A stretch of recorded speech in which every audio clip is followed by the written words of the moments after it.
تمام رسولوں کا، ایک رسول کا نہیں، خدا کہتا رسولنا، تمام رسولوں کو بھیجا میں نے.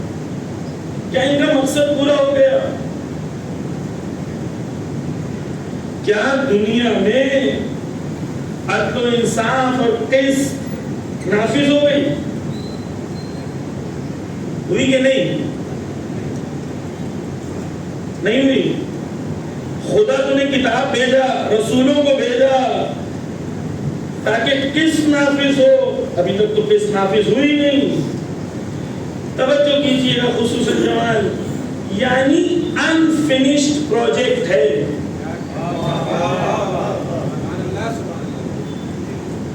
یعنی یہ دین ورک ان پروگریس ہے. دین ابھی تک کنٹینیوس اپنے اکمال تک پہنچنے کے لیے چل رہا ہے. توجہ کیجیے، یعنی نبی جس لیے آئے تھے، خدا نے جس لیے کتاب بھیجی تھی، قرآن بھیجا تھا، وہ تمام دین کا پرپس ابھی باقی ہے. اس لیے خدا نے، رسول نے کیا کہا کہ ایک آخری امام آئے گا، وہ آگے کیا کرے گا؟ یملأ الارض قسطا وعدلا. وہ آگے کیا کرے گا؟ پوری زمین کو عدل و انصاف سے بھر دے گا.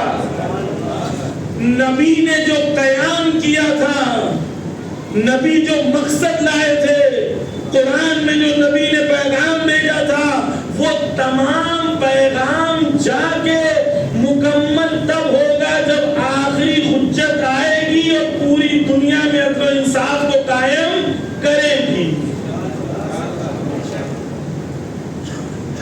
یہاں تک ہمیں ایک بات سمجھ میں آئی کہ نبی آئے تھے قسط کے لیے، عدل و انصاف کے لیے، اور یہ چلتا رہے گا. سوال، مولانا میں تو اس زمانے میں پیدا ہوا ہوں، مجھے کیا کرنا ہے؟ آیا وہ پروجیکٹ، وہ مشن، وہ موومنٹ جو نبی نے شروع کیا تھا، جو موسیٰ نے شروع کیا تھا، جو ابراہیم نے شروع کیا تھا، جو نبی نے کمال تک پہنچایا تھا، جو امام لے کے آئے تھے، وہ مشن جب آخری حجت تک کنٹینیو ہونا ہے تو ان دونوں فیز کے بیچ میں، جس کے بیچ میں خدا نے مجھے خلق کیا، دو فیز ہے، ایک کربلا، دوسرا ظہور. ایک غیبت، دوسرا ظہور. ان دونوں کے بیچ میں میری ذات ہے، میں ادھر کھڑا ہوں. اب میں اس مشن کا حصہ ہوں جو نبی کے کاندھوں پر، امام کے کاندھوں پر خدا نے مقصد اور مشن رکھا تھا. میں اس کا حصہ ہوں یا حصہ نہیں ہوں؟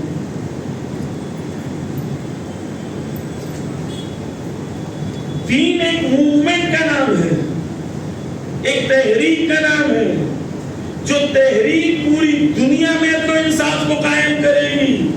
اس کا آخری نمائندہ آنے والا ہے. جب تک وہ نمائندہ غیبت میں ہے، میری ذمہ داری کیا ہے؟ صرف نماز پڑھنا، عزاداری میں جلوس کو یہاں سے اٹھا کے وہاں تک پہنچا دینا اور سمجھ لینا کہ میری ذمہ داری ختم. خدا تو کہہ رہا ہے کہ تمام انسان قیام کریں گے، عدل و انصاف قائم کریں گے. آپ کا تو دعویٰ یہ ہے کہ جب امام آئیں گے تو صرف اوکھلا میں نہیں، پوری دنیا کو عدل و انصاف سے بھر دیں گے. آپ کی زندگی کا بھی مقصد وہی ہے جو امام کی زندگی کا مقصد ہے یا نہیں؟ یا امام کا مقصد کچھ اور ہے، میرا مقصد کچھ اور ہے؟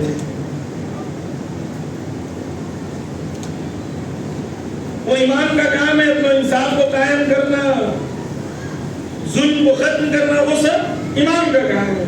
میرا کام کیا ہے؟ میرا کام کیا ہے؟ توجہ کیجیے، قرآن میں ذکر ہے کہ حضرت موسیٰ جو تھے اپنے ساتھیوں کو جب لے کے وہ جنگل میں گئے تو جنگل میں اللہ انہیں کھانا تو تھا نہیں، تو ان کے لیے آسمان سے منہ سلوہ اترتا ہے نا، یہ ایسے ہاتھوں کو بلند کرتے تھے، آسمان سے منہ سلوہ آتا تھا، توڑتے تھے اور کھاتے تھے۔ اگر ہمیں ایسا کوئی معجزہ دکھاتا تو ہمارا ایمان کتنا مضبوط ہوتا ہے نا، کھانے سے مضبوط نہیں ہوتا۔ یہی لوگ جن کو معجزوں سے روز کھانا آ رہا تھا، بعد میں قرآن میں ہے کہ انہوں نے اللہ کو ڈشز لکھ دی کہ بھائی صرف منہ سلوہ نہیں چلے گا، پیاز بھی چاہیے، ٹماٹر بھی چاہیے، مسالے بھی چاہیے۔ اور جب موسیٰ نے انہیں کہا چلو لڑنے کے لیے، چلو لڑنے کے لیے، تو انہوں نے موسیٰ کو کہا موسیٰ تو جا، تیرے اللہ کو لے کے جا، تم لوگ دونوں لڑو، جب تم لڑ چکو کامیاب ہو چکو تب مجھے بلا لینا۔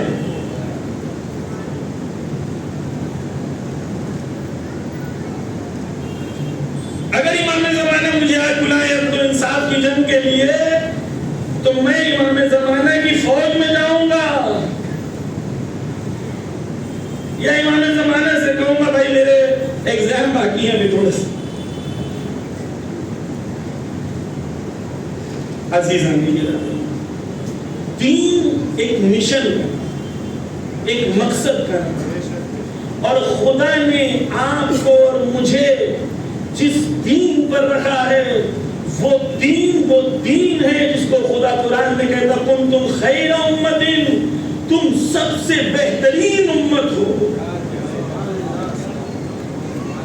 سب سے بہترین امت تم ہو، بیسٹ کمیونٹی تم ہو۔ کون سی ہمارے سماج میں وہ صفات نظر آتی ہے جس کو دیکھ کے ہم کہہ سکیں کہ ہم خیر امت ہیں؟ خدا نے قرآن میں جب کہا کنتم خیر امت، تم سب سے بہترین امت ہو، فوراً بہترین امت کے اشارے بتا دیے، نشان بتا دیے۔ کیا بتایا؟ للناس، انسانوں کے درمیان تم نکلو گے، مسلمانوں کے درمیان نہیں، شیعوں کے درمیان نہیں، للناس انسانوں، الناس لفظ استعمال ہوا ہے، تم بہترین امت ہو، انسانوں کے درمیان نکلو گے، کیا کرو گے؟ یدعون الی الخیر، تم انسانوں کو خیر کی طرف بلاؤ گے۔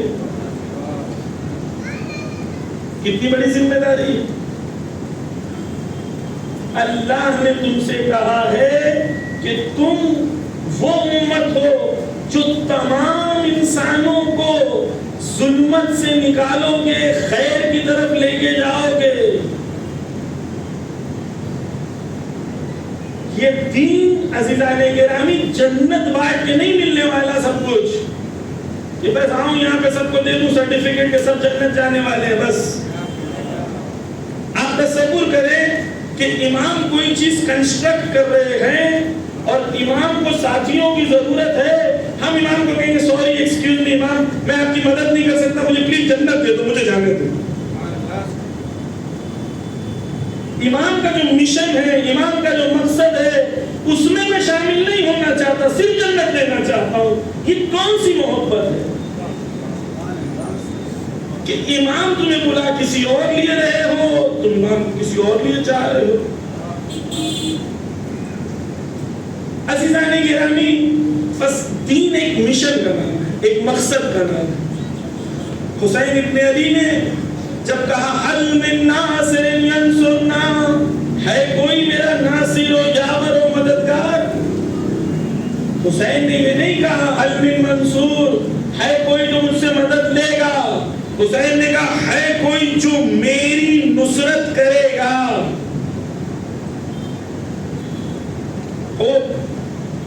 ہے تیار؟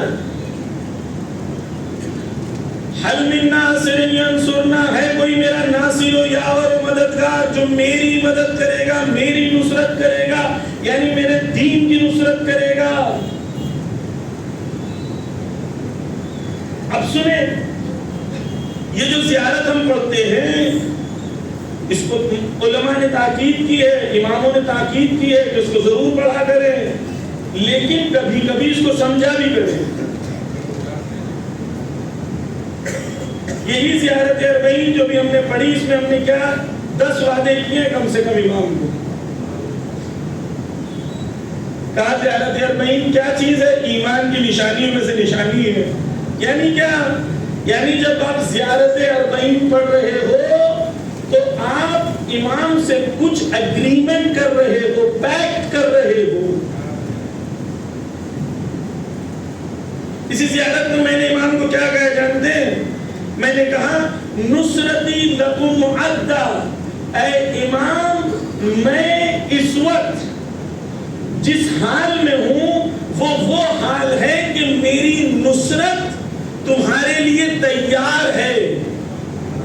میں یہ نہیں کہہ رہا ہوں کہ میں سپاہی بنوں گا، میں زیارت اربعین میں امام کو وعدہ کر چکا ہوں کہ میں سپاہی ہوں اور میری نصرت آپ کے لیے تیار ہے۔ ایسے بڑی زیارت اربعین مولا میری نصرت تیار ہے آپ کے لیے۔ وہاں سے امام ڈھونڈ رہے تھے کہ زیارت اربعین میں کتنے ہیں جو میرے سپاہی بننے کی تمنا کر رہے ہیں، کتنے ہیں جو میرے ناصر بننے کی تمنا کر رہے ہیں۔ امام وہاں سے ان کو ڈھونڈ رہے تھے۔ کوئی کہہ رہا تھا مولا جاب لگا دو، کوئی کہہ رہا تھا مولا غربت بہت ہے قرضے۔ امام تمہیں ناصر بنانا چاہ رہے تھے، تم امام سے کیا چاہ رہے؟ دیکھیں امام کریم ہے، وہ عطا کریں گے۔ ذرہ برابر یہ نہیں کہہ رہا ہوں فی الحال موضوع نہیں ہے، لیکن پکڑنا موضوع کہیں اور چلا جائے گا، ذہن میں یہ نہ ہو کہ میرے بیت سے نہ مانگے، یہ نہیں کہہ رہا ہوں، لیکن مقصد بہت ڈیفرنٹ ہے۔ امام چاہتے ہیں کہ تم اور میں انسانوں میں سب سے بلند مرتبے پہ پہنچے، اور انسانوں میں سب سے بلند مرتبہ کون سا ہے؟ امام کے ناصر و یاور و مددگار، یا اہل بیت کا مرتبہ یا ان کے فرسٹ سرکل کا مرتبہ۔ امام چاہتے ہیں کہ تم اور میں وہاں پہنچو، نصرتی لکم معدہ۔ پھر میں نے زیارت اربعین میں کیا کہا؟ زیارت اربعین میں میں نے کہا مولا ہلکے میں مت لیجئے مجھے، معکم لا معدوکم، مولا میں آپ کے لشکر میں ہوں، آپ کے دشمنوں کے لشکر میں نہیں ہوں، معکم میں آپ کے ساتھ کھڑا ہوں۔ یہ ہے زیارت اربعین۔ یعنی امام ایک مشن لائے تھے، کربلا ایک مقصد رکھتا تھا، وہ مقصد خود زیارت اربعین میں امام نے بیان کی۔ امام زیارت اربعین میں کہتے ہیں کہ میں نے کیوں قیام کیا؟ اس لیے میں نے قیام کیا تاکہ لوگوں کو جہالت اور ضلالت سے نکال کر نور کی طرف لے کے چلا جاؤں۔ آیا ہمارے سماج سے جہالت اور ضلالت ختم ہوئی یا نہیں ہوئی؟ اگر ختم نہیں ہوئی تو حسینی مقصد ابھی تک باقی ہے، اور حسینیوں کو اور حسین کو بھی انصار کی ضرورت ہے جو یہی کہے کہ حسین تیری راہ پہ چلتے ہوئے ہم سماج میں جہالت اور ضلالت سے مقابلہ کرتے رہیں۔ عزیزان گرامی، جب تک میں نے دین کو یہ سمجھا کہ مجھے ایک آڈینس بننا ہے، وہ اچھا کریں گے تو میں کہوں گا واہ واہ، اور ظالم برا کریں گے تو میں کہوں گا بہت برے ہو، لعنت ہو تجھ پر، اور میں خود اپنے آپ کو اس جنگ میں کہیں نہ پاؤں، نہ میں ادھر ہوں نہ میں ادھر ہوں، میں آڈینس ہوں۔ آڈینس امام کے کام آتی جب حضرت زینب سلام اللہ علیہ کوفہ میں صلوات پڑھا،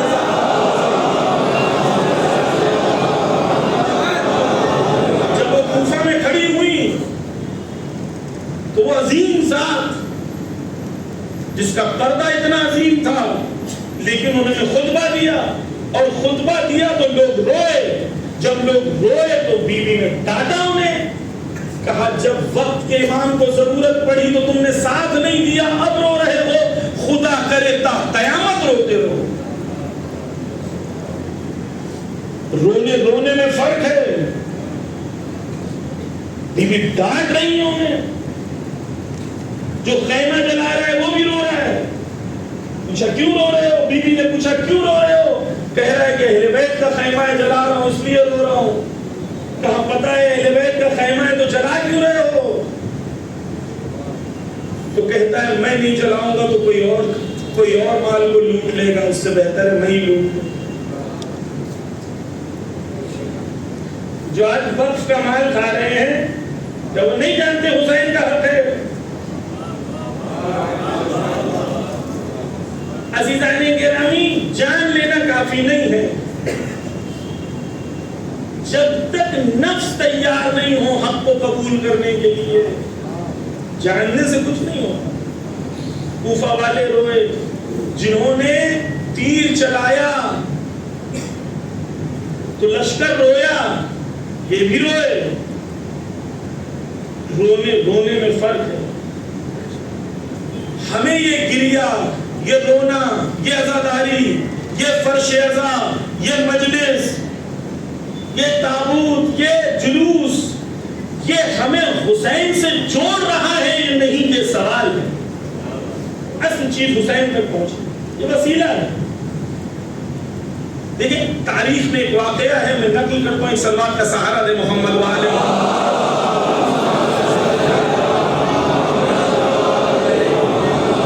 عبداللہ ابن عمر، اس سے بھی بیعت کا سوال ہوا تھا، امام حسین سے بھی بیعت کا سوال ہوا تھا۔ عبداللہ ابن عمر جب امام سے ملتا ہے تو وہ امام کو نصیحت کرتا ہے۔ آپ سب کی گزارش ہے کہ سلوات پڑھتے پڑھتے اگر گنجائش ہو تھوڑا آگے آ جائیں، پیچھے جگہ ختم ہو گئی ہے، اگر یہاں پر آ جائیں، یہاں پر جو پیچھے جوان بیٹھے ہیں اگر آگے آ جائیں، اس طرف تو آگے، اس طرف جگہ، ایک سلوات پڑھتے محمد وآلہ محمد وآلہ۔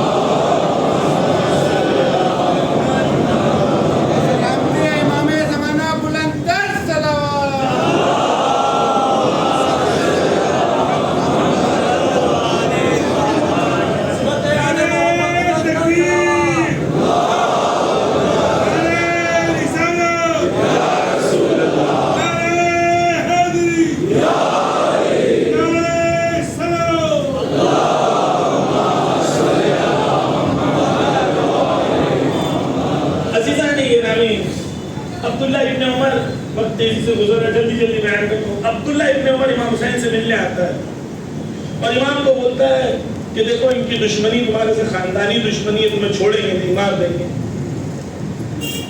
کچھ لوگ ہوتے ہیں جو علماء کے پاس سیکھنے آتے ہیں، کچھ لوگ ہوتے ہیں سکھانے آتے ہیں۔ جو سکھانے آتے ہیں عبداللہ ابن عمر کی شباہت ان کے اندر نظر آتی ہے۔ عبداللہ ابن عمر کہتا ہے امام سے کہ مار دیں گے۔ امام نے کہا میں موت سے ایسے محبت کرتا ہوں جیسے شیرخوار بچہ ماں کے شیر سے محبت کرتا ہے، تو مجھے موت سے ڈرا رہا ہے۔ پھر امام حسین علیہ السلام جب اسے پتہ چل جاتا ہے کہ امام حسین علیہ السلام شہید ہو جائیں گے، لڑیں گے، بیعت نہیں کریں گے، تو یہ کیا کرتا ہے پتہ ہے؟ یہ کہتا ہے امام سے رونے لگتا ہے کیونکہ امام شہید ہو جائیں گے۔ پھر امام سے کہتا ہے آپ کا سینہ چاک کرو، میں سینے پہ بوسہ لوں گا وہاں جہاں رسول اللہ بوسہ لیا کرتے۔ رویا بھی، زری پہ بوسہ نہیں لے رہا ہے، سینے حسین پہ بوسہ لے رہا ہے۔ لیکن باہر جا کے یزید کو خط لکھتا ہے، کہتا ہے کہ میں نے تیری بیعت کو قبول کر لیا۔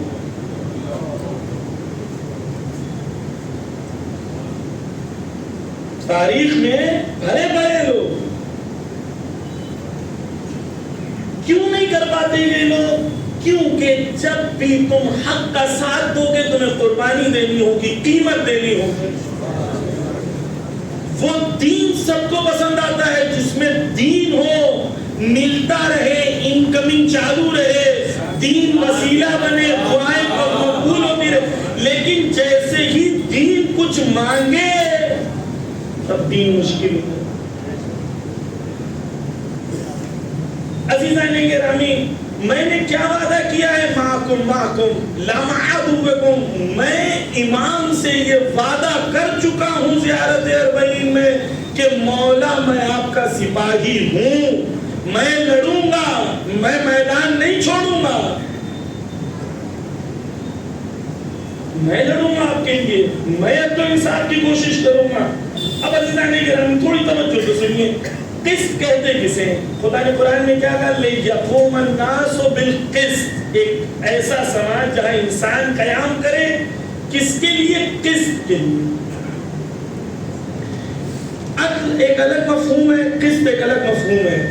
ہم اردو میں کہتے ہیں کہ قسط بھر رہے ہیں، کہتے ہیں نا اردو میں قسط بھر رہے ہیں، یعنی انسٹالمنٹس بھر رہے ہیں، یعنی ایک اماؤنٹ کو جب آپ ایکول ڈسٹریبیوشن کرتے ہیں، ایکول حصوں میں ڈیوائیڈ کرتے ہیں تو کہتے ہیں قسط بھر رہے ہیں۔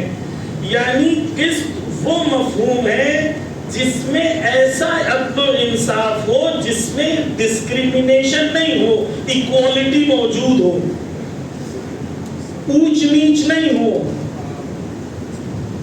یہ سید صاحب ہیں تو یہ شیخ صاحب ہیں، اور سید صاحب تو بھائی کیا کہنا۔ اسلام یہی دیواروں کو توڑنے کے لیے آیا تھا۔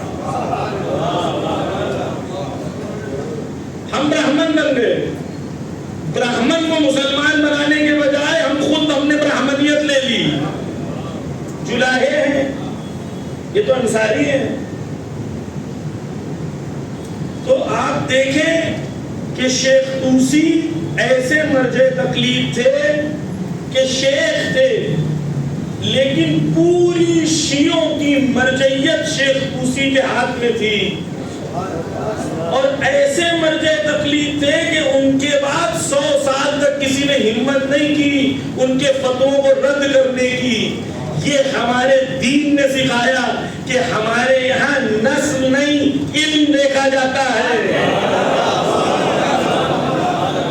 قسط یعنی ایک ایسا سماج جس میں اونچ نیچ نہیں ہو، جس میں غریب جب مسجد میں آئے تو اسے وہی عزت ملے جو امیر کو ملے، وہاں ایسا نہ ہو کہ امیر آگے غریب پیچھے۔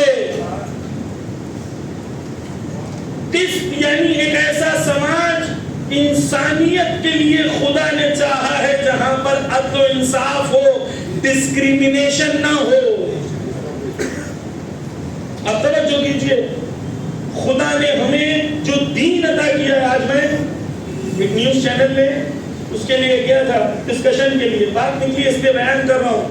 انہوں نے مجھ سے کہا کہ صوفیزم نے ہندوازم سے سیکھا ہے۔ میں نے ان سے جواب میں کہا ہندوازم میں کچھ 100 سال پہلے تک سوائے برہمن کے کوئی دعا نہیں مانگ سکتا تھا، ہر آدمی کو دعا کی ضرورت ہوتی تھی تو برہمن کے دروازے پہ جانا پڑتا تھا۔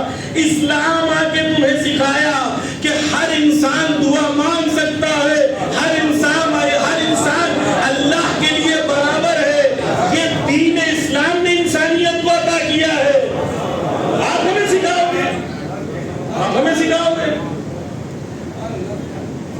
یہ ذات پات، اونچ نیچ، تو بڑا تم چھوٹا، خدا نے قرآن میں وعدہ کر دیا کہ تم میں سے بہتر کون ہے؟ اتقاکم، جو سب سے زیادہ تقوی رکھتا ہے وہ سب سے بہتر ہے۔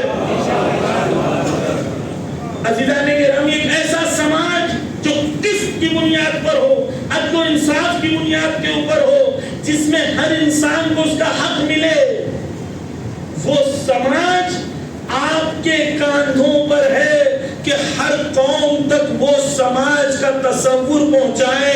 پہلے اپنے سماج میں قسط کو نافذ کریں تاکہ دنیا دیکھے،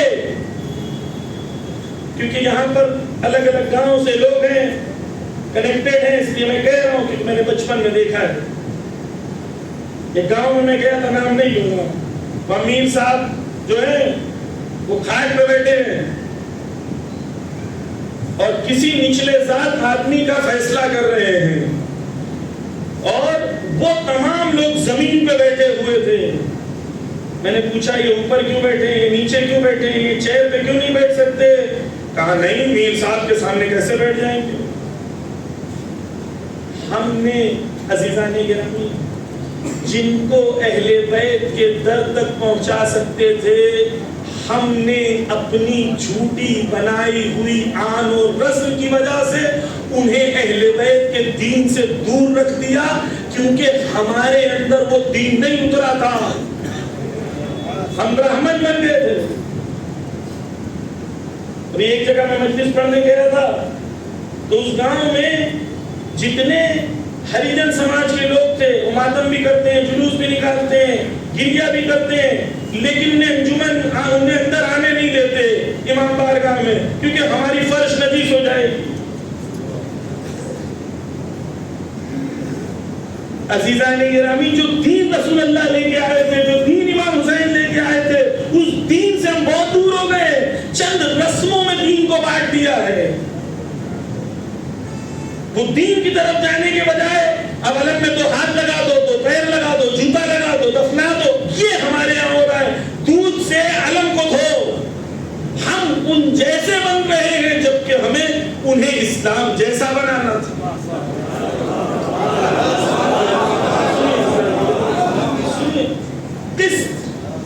یعنی وہ نچلی عزیزان گرامی خدا کی قسم اللہ نے ہمیں ایک موقع دیا تھا. ہندوستان میں 16% دلت کمیونٹی جب ڈھونڈ رہی تھی کہ ہمیں کوئی ایسا دین ملے جہاں تو انصاف ہو, ہم نے اپنے کردار کو نہیں پیش کر پائے کہ وہ ہماری طرف آتے, وگرنہ آج ہندوستان میں وہ 16% بھی ہمارے ساتھ ہوتے. اور اگر ہم نے ابھی بھی درس نہیں دیا, اپنے کردار کو ایسا نہیں بنایا کہ ہم انہیں جوڑ سکیں. عزیزان گرامی مولانا یہ سب کیا باتیں کر رہے ہیں؟ لِيَقُومَ النَّاسُ بِالْقِسْطِ الناس. اللہ نے قرآن میں کہا انسانوں کو, مسلمانوں کو نہیں. قسط. مولا علی ایک بار گزر رہے تھے, دیکھا ایک بوڑھا انسان کھڑا. مولا علی نے ایک بوڑھے انسان کو دیکھا, کہا ایک بوڑھا بھیک کیوں مانگ رہا ہے؟ علی کی ذات دیکھیں, کہا کہ یہ بوڑھا بھیک اس لیے مانگ رہا ہے کہ اب کوئی ہے نہیں اس کا. لیکن مولا آپ پریشان نہ ہو, یہ مسیحی ہے, کرسچن ہے. مولا نے کہا مسیحی ہے لیکن انسان تو ہے. پھر مولا نے کہا کہ جب اس کی جوانی تھی تو اس کی جوانی خرچ ہوئی سماج کو بنانے کے لیے, اب بڑھاپے میں جوانوں کی ذمہ داری ہے کہ بوڑھوں کا خیال رکھیں. یہ نظام علی نے پیش کیا. علی کے وہاں وہ نظام تھا کہ مائنورٹی والے جب آتے تھے, صرف علی کی ایک زرہ پر ایک یہودی نے جھوٹا دعویٰ کر دیا, جیسے ہی کورٹ میں آیا تو جج کھڑا ہو گیا, خلیفہ بول کے السلام علیکم یا خلیفہ رسول اللہ. جب اس نے یہ کہا, مولا علی نے کہا میں کیس کو ڈسمس کرتا ہوں, مجھے نہیں چاہیے یہ زرہ. کیوں؟ کیونکہ تو نے ہم دونوں کے درمیان فرق کو اس وقت دیکھا, کیونکہ تو نے ہم دونوں کو ایکول نہیں دیکھا, اس کے لیے تو جسٹس نہیں کر سکتا. کیونکہ تو جسٹس نہیں کر سکتا میں کیس نہیں کروں گا. یہ علی ہے. یہودی جب آ رہا ہے تو مولا علی نے بلانا میں کہتے ہیں کہ ایک یہودی عورت کے پیروں سے بازیں چھین لی گئی. علی کہتے ہیں کہ اگر میری حکومت میں ایک یہودی عورت کے پیروں سے بازیں چھین لی جائے تو اگر اس غم میں مجھے موت آ جائے اور ہمیں موت آ جائے تو یہ کم نہیں ہے. علی ابن انصاف کا وہ معیار دینا چاہتے تھے مائنورٹیز کے لیے. یہودی عورت جو یتیم ہو گئی تھی, بچہ تھا اس کے گھر میں, علی ہاتھ سے روٹیاں بنا کے کھلا رہے ہیں. یہ علی ہے. عزیزان گرامی بس اگر میں نے دین کو یہ سمجھا ہے ہاتھی کا ٹکڑا, کان ہاتھ پیر نہیں, دین مکمل ہے. ہمیں عبادت کیوں سکھا رہا ہے؟ اس لیے سکھا رہا ہے کہ جب سر خدا کے سامنے جھک جائے تو کسی غیر خدا کے سامنے نہیں جھکے. عبادت کی روح اس میں ہے کہ جب تم خدا کے سامنے جھک گئے, غیر خدا کے سامنے جھکنا یہ دین یعنی وہ کمپلیٹ سسٹم. اور وہ کمپلیٹ سسٹم عزیزان گرامی ہم سے صرف محبت کا تقاضا نہیں کرتا.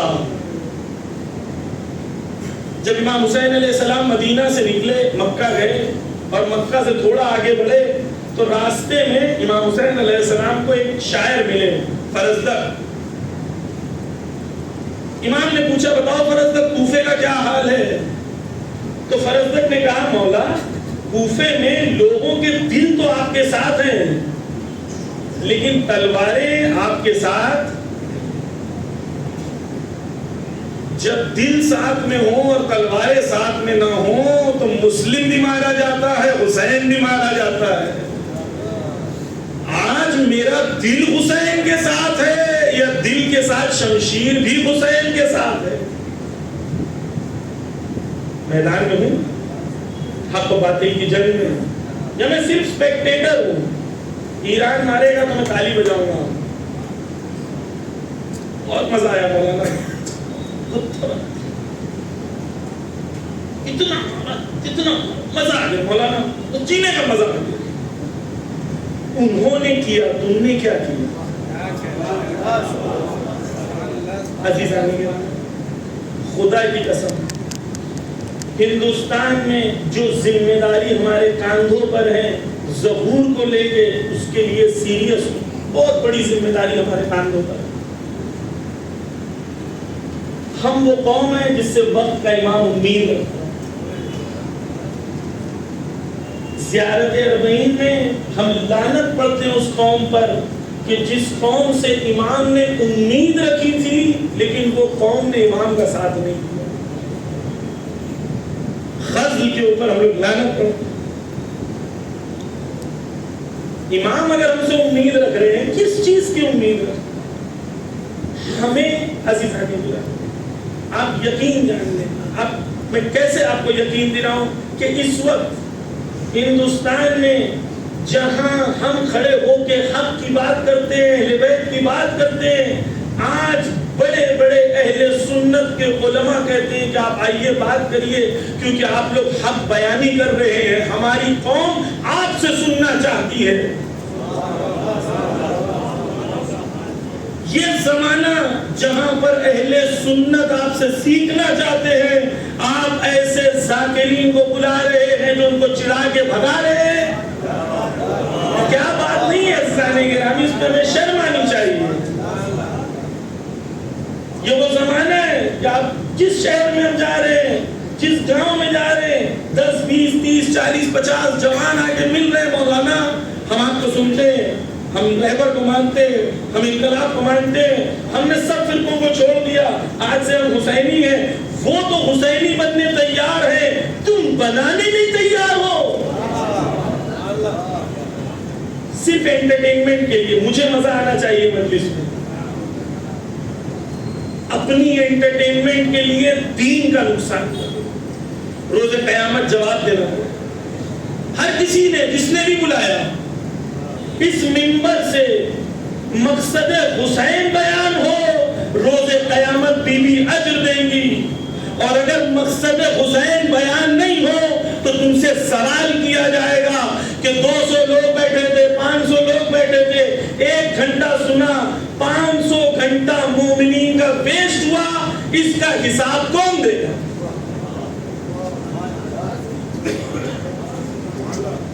عزیزان گرامی بس ہماری ذمہ داری, مسلمان ہندوستان میں اس وقت 200 کروڑ ہے, وہ خود کہتا ہے کہ ہمارے لیے جو قیادت اس وقت ہے وہ رہبر معظم کی.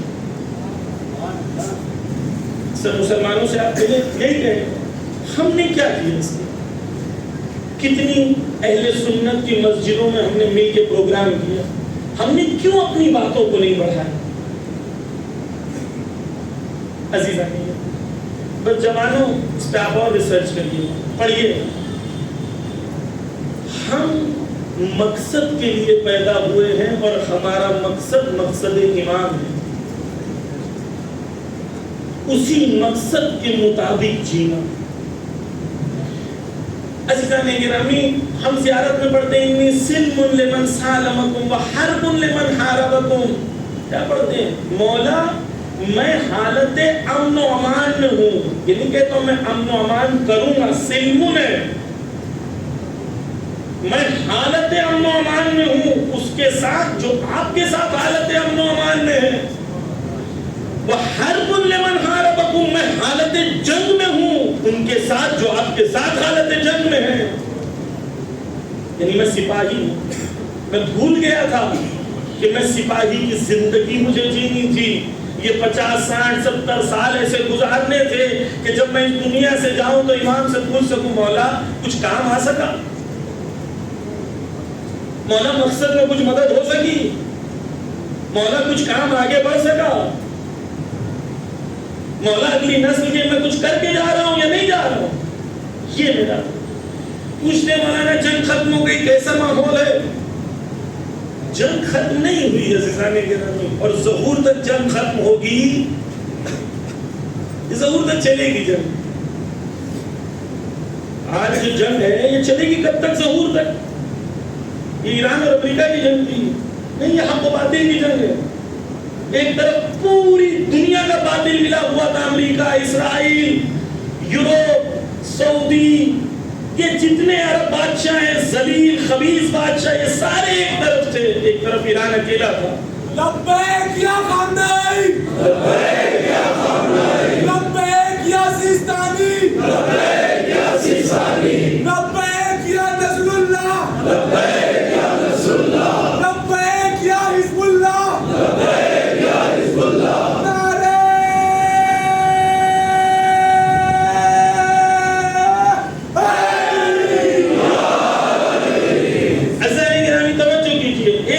ایران تھا، دوسری طرف پوری دنیا. دوسری الفاظوں میں کہیں تو ایک طرف کل باطل تھا اور دوسری طرف کل ایمان کے ماننے والے تھے. پورا باطل ایک ساتھ تھا لیکن ڈٹے رہے، مقابلہ کیا. کیوں عزیزان گرامی؟ کیونکہ ان کے وہاں ایمان تھا، اللہ پہ بھروسہ تھا، کربلا کے راستے پہ چلنے کا عہد و پیمان تھا، شہادت طلبی تھی. سید حسن نصر اللہ شہید ہو گئے، جانتے تھے میں شہید ہوں گا، پھر شہید ہو گئے. کیونکہ ہمارے یہاں شہادت کمزوری نہیں ہے، شہادت نقصان نہیں ہے. جب بھی ہم نے شہادت دی ہم اور مضبوط ہوئے. شہادت مولا حسین نے دی، ان کے خون سے آج تک اسلام زندہ ہے. شہادت سے ہم کمزور نہیں ہوتے، جنگوں سے ڈر جانے سے، دشمن سے ڈر جانے سے ہم کمزور. اب عزیزان گرامی پلٹ کے آتا ہوں اپنے ملک کی طرف، ہماری عزیزان گرامی. ایران کو کہنا کہ جیت گئے، بہت اچھا کیا، بات ہو سکتی نہیں، گھنٹہ بات کروں گا، آپ کو مزہ بھی آئے گا، لطف بھی آئے گا. لیکن درس کیا لیا ایران سے؟ ایران اکیلا تھا، دشمن بہت طاقتور. خدا قرآن میں کیا کہتا ہے؟ خدا قرآن میں کہتا ہے ان سے نہ ڈرو، مجھ سے ڈرو. یہ امت مسلمہ جو توحید اور شرک کی گولیاں بانٹتی رہی، جب قرآن میں خدا نے کہا توحید یعنی یہ کہ ان سے نہ ڈرو، مجھ سے ڈرو، یہ ان سے ڈرتے رہے، اللہ سے ڈرے نہیں. ایران اور ان میں فرق یہ ہے، یہ ٹرمپ سے ڈرتے ہیں، ایران اللہ سے ڈرتا ہے. فرق ہے نا، یہ فرق. توحید عزیزان گرامی آپ اور میں یہ سن لیں، کبھی بھی دشمن کو طاقتور نہ سمجھیں اور دشمن کا خوف اپنے دل میں نہ لانا. جو قوموں نے ذرہ برابر کبھی دشمن کو یہ احساس دلا دیا کہ ہم کمزور ہیں، وہ دبا دیے جاتے ہیں، دبوچ دیے جاتے ہیں. مولا علی نہج البلاغہ میں کہتے ہیں یہ دنیا جنگل کی طرح ہے، یہاں پر ہر بڑا جانور دوسرے جانور کو کھانے کے لیے تیار رہتا. توجہ کیجئے، مولا علی کی مثال ہے. آپ شعر کو دیکھیں، مثال دوں آپ کو تاکہ آپ کو سمجھ میں آئے کہ طاقت دشمن میں نہیں ہے، تمہارے اور میرے دل کے خوف کے اندر ہے. اور اسلام اور قرآن اور اہل بیت اور کربلا اسی خوف سے نجات کا نام ہے. آپ دیکھیں 10 شیر جو حملہ کرتے ہیں، 10 شیر حملہ کرتے ہیں تو 200 گائے ہوتی ہیں. ویڈیو دیکھا ہوگا آپ نے، 200 گائے بھاگ جاتی ہیں. لیکن جب یہ 200 گائے مل کے پلٹ کے حملہ کرتی ہیں تو 10 شیر بھاگ جاتے ہیں. بس سمجھ میں آیا کہ شیر میں قدرت نہیں تھی، اس کی قدرت دوسروں کے خوف میں تھی.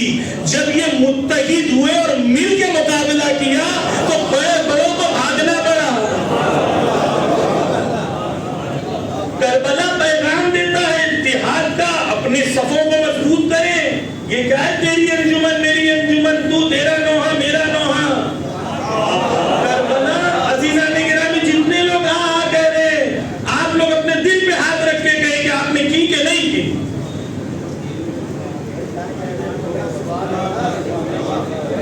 تیری انجمن میری انجمن.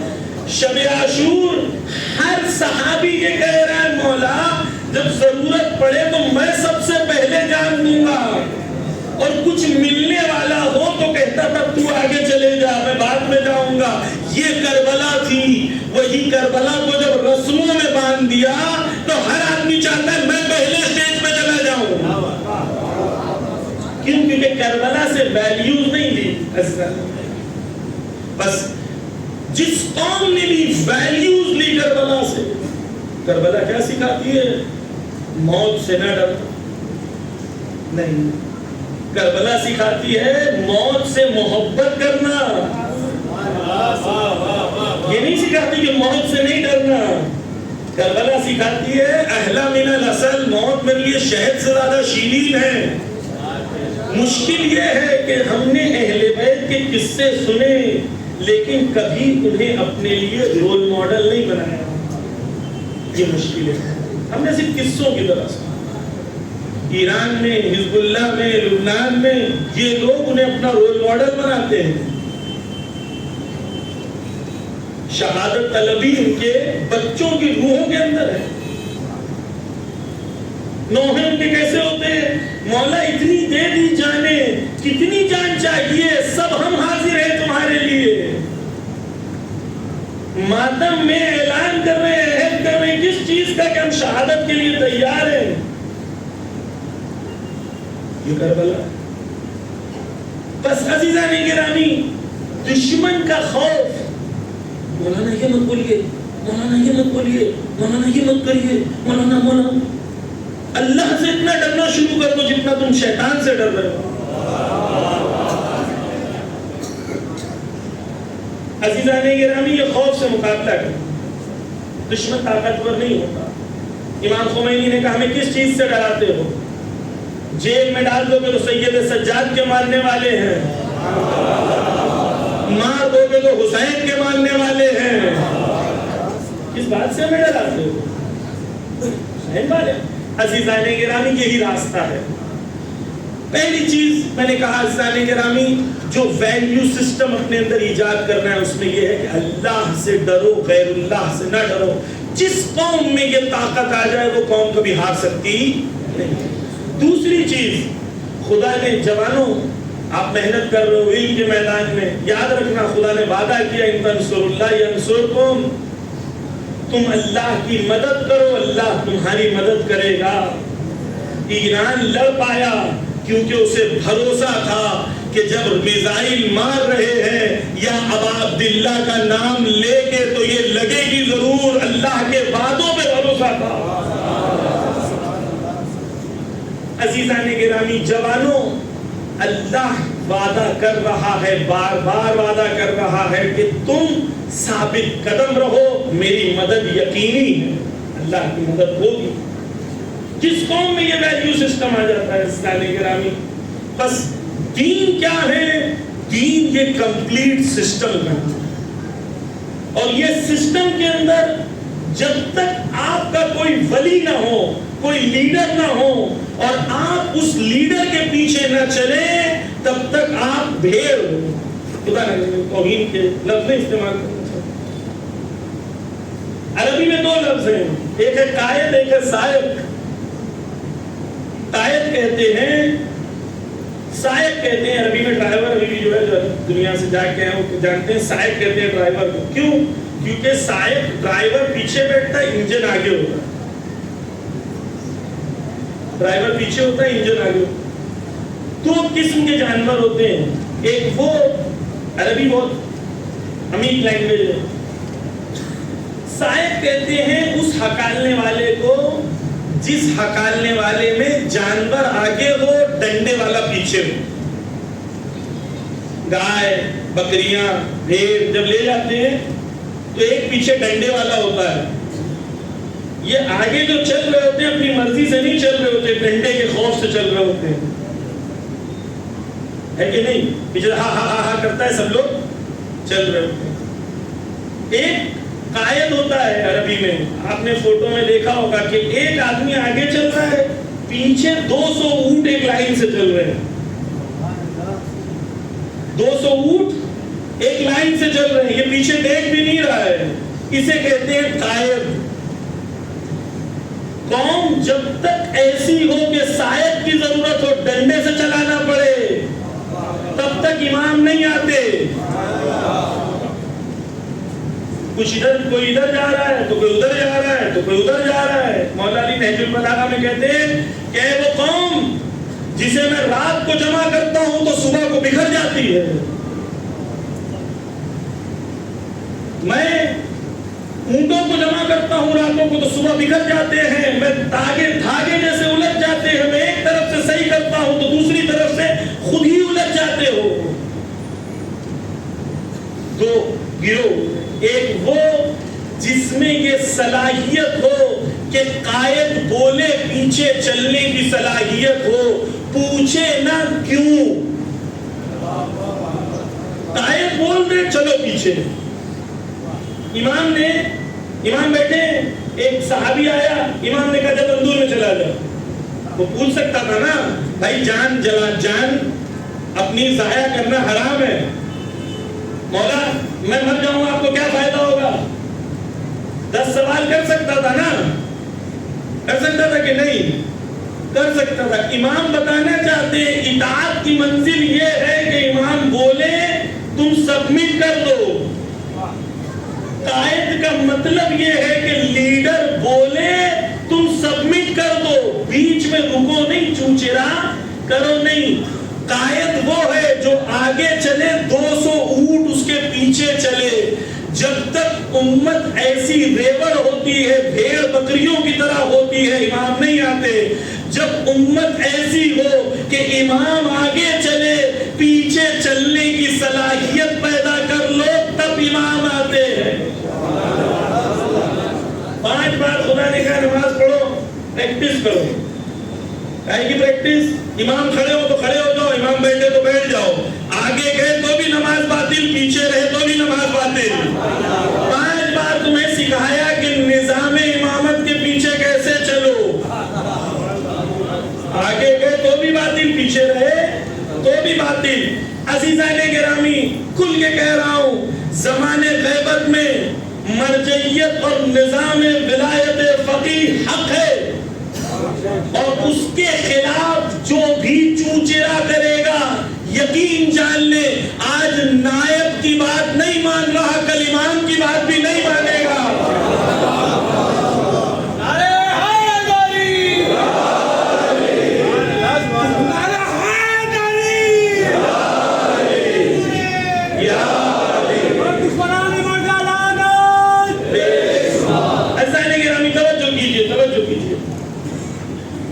کچھ لوگ انٹرنیٹ پہ بہت ڈیبیٹس ہو رہی ہیں، مولانا آپ بھی ڈیبیٹ کریے، ان سے ڈیبیٹ کریے، ان سے ڈیبیٹ کریے. تو سنیے، ایک بادشاہ کا بہت بڑا، اس نے اعلان کیا کہ میں مولا علی کے حق کا دفاع کروں اور حضرت فاطمہ زہرا کے باغ کا، باغ فدق کا دفاع میں کروں.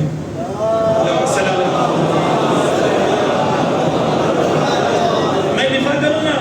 ہماری کتابوں میں درج ہے، کئی پیجز کی ڈیبیٹ ہے. بڑے بڑے سنی علماء کو جمع کیا اور بادشاہ، اتنا بڑا بادشاہ وہ ڈیبیٹ کر رہا ہے، عالم تھا، ایک ایک کو مات دے رہا ہے. کئی دنوں تک ڈیبیٹ چلی، سب ہار گئے. یہ بادشاہ بعد میں پوچھتا ہے کہ آپ سب امان میں ہو، جو دلیل ہو دلیل دو، میں جواب دوں گا، کوئی مشکل نہیں ہے، کوئی آپ کو مارے گا نہیں. وہ انہوں نے کہا کہ بھائی ہماری سب دلیلیں ختم ہو گئی، آپ جو بول رہے ہیں وہ حق ہے، ہمارے پاس کوئی دلیل نہیں. یہ آدمی کون ہے؟ جنتی ہے، یہ مامون ہے جو 8ویں امام کا قاتل ہے. 8ویں امام سے کسی نے اس کی ڈیبیٹ کے بارے میں پوچھا تو 8ویں امام نے کہا یہ نہیں دیکھو کہ وہ کیا بول رہا ہے، یہ دیکھو کہ اس کا مقصد کیا ہے. ایک طرف علی علیہ السلام کی ولایت کو ثابت کر رہا ہے اور دوسری طرف علی کے نظام کے خلاف لڑ رہا ہے. عزیزان گرامی، واضح ہونا چاہیے، جوانوں غور سے سنو، ہم نے دین نیو یارک اور جرمنی اور لندن سے نہیں لینا ہے، ہمیں دین نجف اور قم سے لینا ہے. ایسی زبان نوز باللہ ممبر پہ استعمال نہیں کر سکتا ہوں. وہ رہبر معظم اور امام خمینی کے خلاف کہتا ہے اور آپ کہتے ہو اس سے بات کرو، اور آپ کہتے ہو مولانا وہ تو اچھا ہے، وہ شرم کرو، تمہارے رہبر کو کوئی گالیاں دے رہا ہے. اور بے غیرت قوم ہے وہ جس کے رہبر کو کوئی گالیاں دے اور وہ سن کے اس کی تعریف بھی کرے. عزیزان گرامی، جو دین مکمل کب ہوگا؟ جب دین تحت ولایت ہوگا، لیڈرشپ کے تحت ہوگا، مقصد امام کے مطابق ہوگا. اور مجھے اور آپ کو صرف جنت نہیں لینا، امام کا سپاہی بننا. یہ ہے حقیقت میں مجھے اپنے رول کو پلے کرنا ہے. عزیزان گرامی، ایک بات آخری میں سن لیں کہ دیکھیں، لوگ پوچھتے ہیں مولانا کل کیا ہوگا، کیا ہوگا، کیا ہوگا. ہمیں پتا ہے آخر میں کیا ہوگا، ہمیں پتا ہے ظہور ہوگا. آخر میں کیا ہوگا؟ ظہور ہوگا، امام آئیں گے، یہ یقینی ہے، ہمیں شک نہیں ہے. اور عدل و انصاف قائم ہوگا، یہ بھی یقینی ہے. جو یقینی نہیں ہے وہ یہ ہے کہ اس جنگ کے اندر میں امام کا سپاہی بن پاؤں گا یا نہیں. یہ سوال حقیقی، یہ سوال ہے جو مجھے اپنے آپ سے پوچھنا ہے. میں لا تعلق ہوں یا میں امام کا سپاہی بننا چاہتا ہوں؟ اور اگر امام کا سپاہی بننا چاہتا ہوں تو میری زندگی ایسی ہونی چاہیے، انی سلم لمن سالم وحرب لمن حارب. عزیزان گرامی، بس جس قوم نے بھی اپنے کاندھوں کو وقت کے امام کے لیے دیا، امام نے اس کی نصرت کی، امام نے اسے عزت دی. امام نے ایران کو، حزب اللہ کو، حماس کو، سب کو عزت بخشی، سب کو عزت دی. آج پوری دنیا میں شہادتیں دے رہے ہیں لیکن پوری دنیا میں لوگ ان سے محبت کرتے ہیں.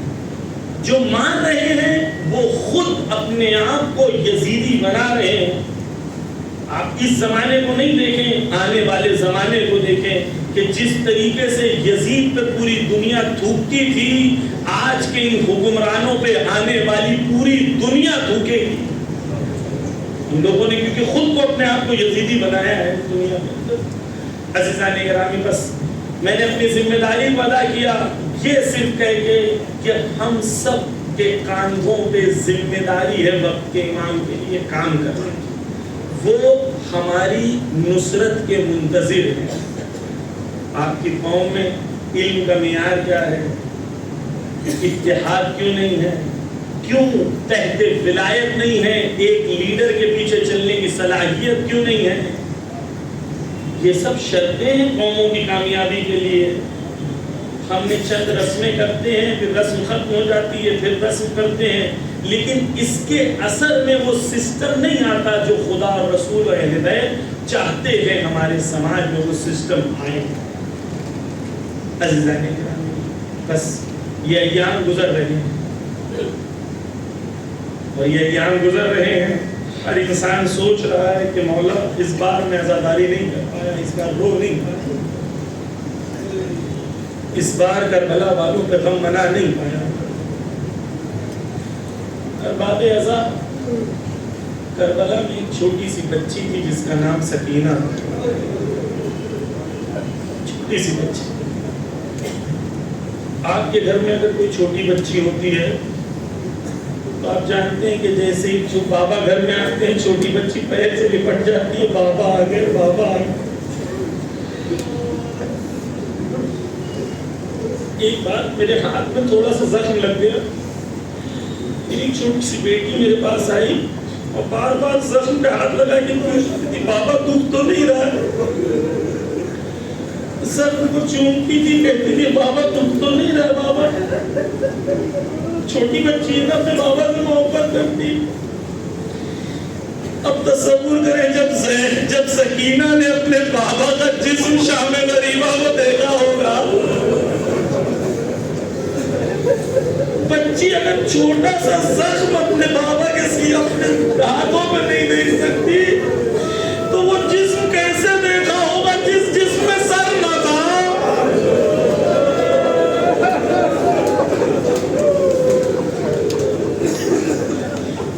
عجیب ایسی ذاتی گرامی کہ جب بی بی زینب نے پوچھا کیسے پہچانا تو کہا کہ جب دیکھیں چھوٹے بچے ہوتے ہیں وہ ڈر لگ جاتا ہے انہیں, جب شور شرابہ ہوتا ہے اندھیرا ہوتا ہے چھوٹے بچے ڈر جاتے ہیں. چھوٹی سی بچی ہے, مجاہدہ ہے لیکن چھوٹی سی بچی ہے. شام غریبہ میں حملہ ہوا تو سارے بچے خیموں سے بھاگ گئے تھے.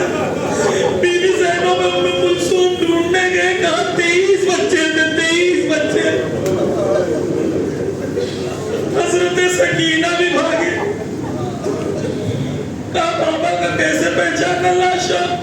کہا میں خیمے سے نکل کے صدا بلند کر رہی تھی, کہہ رہی تھی بابا بابا. نہ پتہ کتنا درد تھا وہ صدا میں کہ حسین نے فوراً کہا الیہ الیہ یا بنیہ, اے میری بیٹی آ جا, میرے پاس آ جا.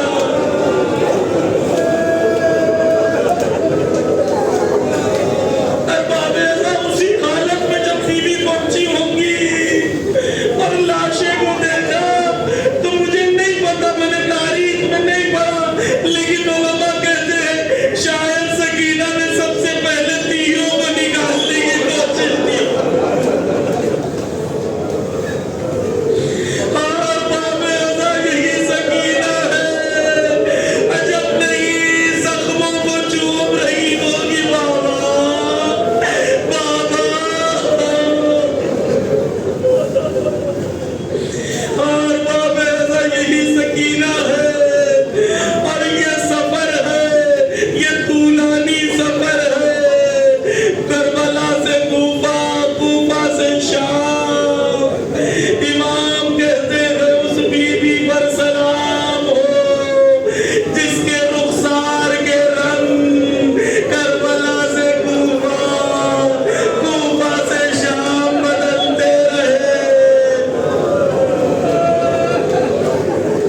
ہماری رضاداری کو مقبول فرما یا اللہ ہمیں امام زمانہ کا سپاہی بننے کی توفیق عنایت فرما یا اللہ زمانے غیبت میں نظام مرجعیت اور نظام ولایت فقیہ کے پیچھے چلنے کی توفیق عنایت فرما یا اللہ ظالمین کو نیست و نابود کر دے یا اللہ اس وقت جو اہل حق لڑ رہے ہیں ان کو فاتح قرار دے یا اللہ ایران حزب اللہ حماس فلسطین یمن کی مدد فرما یا اللہ ہم سب کو رہبر معظم کے پیچھے نماز پڑھنے کی بیت المقدس میں رہبر معظم کے پیچھے نماز پڑھنے کی توفیق عنایت فرما دعا میں دعا یہ ہے کہ وقت کے امام کے ظہور میں تعجیل فرما ان کے نائب حضرت آیت اللہ خامنہئی حضرت آیت اللہ سیستانی کی حفاظت فرما ہم سب کو ان کے اعوان و انصار میں شمار فرما آپ سب سے گزارش ہے کہ ایک بار سورہ فاتحہ پڑھ دیں جو